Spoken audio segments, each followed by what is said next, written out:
আসসালামু আলাইকুম ওয়া রাহমাতুল্লাহ।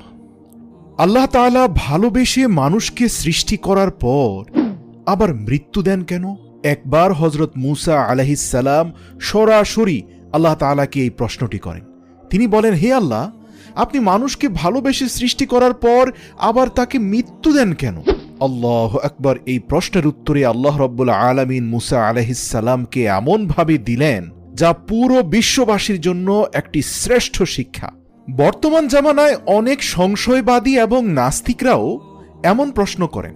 তারা বলেন, সৃষ্টি করার পর যদি মেরেই ফেলতে হয়, তাহলে এত কষ্ট করে তৈরি করার কি আদৌ কোনো প্রয়োজন ছিল? এইসব প্রশ্ন করে নাস্তিকরা নিজেদেরকে মহাজ্ঞানী বলে। কিন্তু প্রিয় দর্শক, এর উত্তর আজ থেকে ৩০০০ বছর পূর্বে হযরত মূসা আলাইহিস সালামকে আল্লাহ তাআলা দিয়ে দিয়েছেন। মূসা আলাইহিস সালাম সরাসরি তুর পর্বতে গিয়ে আল্লাহ তাআলাকে করা জগৎ বিখ্যাত ৪টি প্রশ্ন এবং আল্লাহ পাকের উত্তর আজকের এই ভিডিওতে আমি আপনাদেরকে জানাবো। সর্বপ্রথম মূসা আলাইহিস সালাম আল্লাহকে প্রশ্ন করেন, আল্লাহ, আপনি নিজ হাতে ভালোবেসে বড় দয়া করে মানুষকে বানিয়েছেন, তাহলে কেনই বা আবার তাদেরকে মেরে ফেলেন? তখন আল্লাহ মূসা আলাইহিস সালামকে ফসল ফলানোর আদেশ দিলেন। মূসা আলাইহিস সালাম তাই করলেন। তিনি গম ফলালেন এবং প্রচুর ফলন হলো। কিছুদিন পর ফসল যখন পেকে গেল এবং সেই ফসল থেকে দানা বের করলেন এবং খোসা আলাদা করে নিলেন, তখন আল্লাহ মূসা আলাইহিস সালামকে জিজ্ঞেস করলেন, হে মূসা, তুমি নিজ হাতে ফসল মাটিতে লাগালে, আবার এখন ফসল কেন কেটে ফেলছো? আর ফসল যখন কাটছো তখন এই খোসা এবং ফসল আলাদা করছো কেন?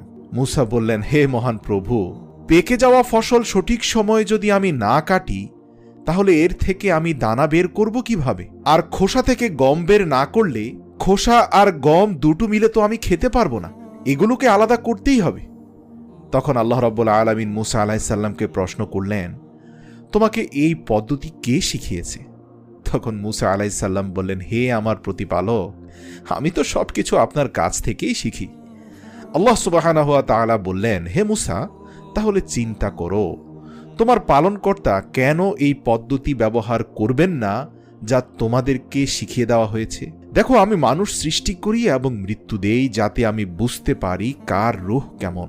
এমন উত্তর শুনে মূসা আলাইহিস সালাম বললেন, হে প্রভু, রূহ কি সবার এক হয় না? আল্লাহ তাআলা তখন বললেন, না, পৃথিবীতে ২ ধরনের রূহ হয়।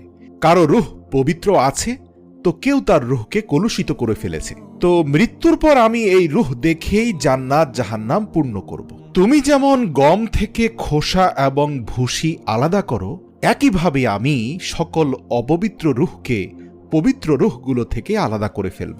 আর তুমি যেমন সুনির্দিষ্ট সময়ে ফসল কেটে ঘরে নিয়ে আসো, একইভাবে মানুষের জন্মের পর নির্ধারিত সময়ের পর আমিও তাকে আমার কাছে ডেকে নিয়ে নিই। মৃত্যু তোমাদের কাছে কষ্টের কারণ হলেও এটি ন্যায়পরায়ণ আদম সন্তানদের জন্য পুরস্কার পাবার মাধ্যম এবং বৎকার আর পাপিষ্ঠদের শাস্তি দেওয়ার একমাত্র পন্থা। প্রিয় দর্শক, এই একই ধরনের কথা পবিত্র কোরআনেও আল্লাহ তাআলা বলেছেন। সূরা মুলকে আল্লাহ তাআলা বলেন, নিঃসন্দেহে আমি জন্ম এবং মৃত্যু সৃষ্টি করেছি যাতে আমি দেখতে পারি কর্মক্ষেত্রে তোমাদের মধ্যে কে শ্রেষ্ঠ। তারপর হযরত মূসা আলাইহিস সালাম আল্লাহ তাআলাকে অত্যন্ত মূল্যবান আরেকটি প্রশ্ন করেন। মূসা আলাইহিস সালাম বলেন, হে আল্লাহ, এই পুরো পৃথিবীতে আপনার কাছে সবচেয়ে প্রিয় ব্যক্তি কে? তখন আল্লাহ তাআলা বলেন, আমি সেই ব্যক্তিকে সবচেয়ে বেশি পছন্দ করি যেই ব্যক্তির হাতে ক্ষমতা থাকার পরেও সে প্রতিশোধ না নিয়ে ধৈর্য অবলম্বন করে, কেননা এই একই গুণ আমার মধ্যেও রয়েছে।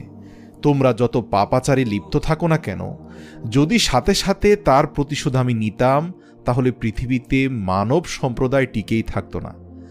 একইভাবে মানুষদের মধ্যেও অনেক প্রভাবশালী আর ক্ষমতাধর রয়েছে যারা ক্ষমতা থাকার পরেও সাথে সাথে প্রতিশোধ নেয় না, বরং ধৈর্য অবলম্বন করে। আমি পৃথিবীর বুকে সেই ব্যক্তিদের সবচেয়ে বেশি ভালোবাসি। সুবহানাল্লাহ। এরপর মূসা আলাইহিস সালাম বলেন, হে প্রভু, এই পৃথিবীর সবচেয়ে জ্ঞানী ব্যক্তি কে? আল্লাহ তাআলা উত্তর দিলেন, যার জ্ঞানের পিপাসা কখনো শেষ হয় না আর যে জ্ঞান ভর্তি করে নিজের ভিতরে রাখে না, বরং তা আল্লাহর সন্তুষ্টির জন্য মানুষের কাছে বিলিয়ে দেয়, সেই আমার কাছে শ্রেষ্ঠ জ্ঞানী। এরপর মূসা আলাইহিস সালাম আল্লাহ তাআলাকে প্রশ্ন করেন, হে আল্লাহ, এই পৃথিবীর সবচেয়ে ধনী ব্যক্তি কে? উত্তরে আল্লাহ বললেন, সেই ব্যক্তি ধনী যে তার নিজের কাছে যতটুকু আছে ততটুকুতেই সবচেয়ে বেশি সন্তুষ্ট থাকে। অর্থাৎ প্রতিনিয়ত আরও চাই এমন না করে বরং যা কিছু আছে তা নিয়ে আল্লাহর দরবারে খুব বেশি শুকরিয়া আদায় করে সেই পৃথিবীর সবচেয়ে ধনী হওয়ার পাশাপাশি সবচেয়ে সুখী মানুষও বটে। প্রশ্নগুলোর উত্তর শুনে মূসা আলাইহিসসালাম আল্লাহর কৃতজ্ঞতা আদায় করছিলেন, যদিও তার অন্তরে আরও একটি প্রশ্ন ছিল। তখন আল্লাহ রাব্বুল আলামিন মূসা আলাইহিসসালামকে বললেন, হে মূসা, তুমি তোমার শেষ প্রশ্নটি মনের ভিতরে রেখে দিয়ে ঘুরপাক খাওয়াচ্ছ, সেটি বলছো না কেন? তখন মূসা আলাইহিসসালাম মুচকি হাসলেন। তখন আল্লাহ তাআলা বললেন, হে মূসা, তুমি নিশ্চয় জানতে চাচ্ছ আমার কাছে সবচেয়ে ভালো সিদ্ধান্ত কি হতে পারে? মূসা তাজ্জব হয়ে বললেন, জি রহমানুর রাহিম, আপনি অন্তর্যামী, যেহেতু অন্তরের খবর জানেন, আমি এই প্রশ্নটির উত্তর চাই। তখন আল্লাহ বললেন, আমার কাছে সবচেয়ে ভালো সিদ্ধান্ত হচ্ছে অন্যকে তুমি এমন উপদেশ দিবে যা তুমি নিজে করো। মনে রাখবে, আমি খোদা তাআলা এমন ব্যক্তিদের সবচেয়ে অপছন্দ করি যারা মানুষকে এমন কোনো উপদেশ দেয় যা সে নিজে করে না। তাই তুমি যখন মানুষকে উপদেশ দিবে তার পূর্বে সেই একই কাজ তুমি নিজে করে নিবে। সুবহানাল্লাহ, এই একই কথা পবিত্র কোরআনেও আছে। পবিত্র কোরআনে আল্লাহ তাআলা বলেন, হে আদম সন্তান, তোমরা এমন উপদেশ মানুষকে কেন দাও যা তোমরা নিজেরা করো না? আল্লাহর কাছে এটা অপছন্দনীয় কাজ যে মানুষ এমন কোনো উপদেশ আরেকজনকে বলবে যার উপর সে নিজেই প্রতিষ্ঠিত নেই। আল্লাহ তাআলা আমাদের সবাইকে দ্বীনের পথে অবিচল থাকার তৌফিক দান করুক, আমিন।